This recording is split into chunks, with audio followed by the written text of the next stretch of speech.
Before we do the out and back, the other thing that you'd want to do is to connect the power pod to the head unit. In my case, it's the Karoo, the Hammerhead Karoo.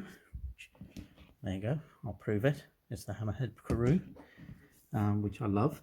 And so what I'm going to do is I'm just going to switch that thing on. I'm doing all this single-handedly.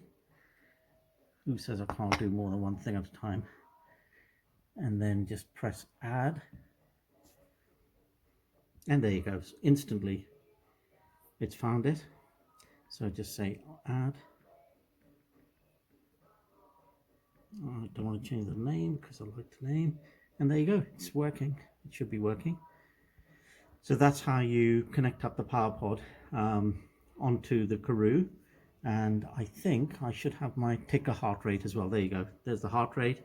So it's all connected. All I've got to do now is do the out and back. So that's stage 3 in my list. So there we go.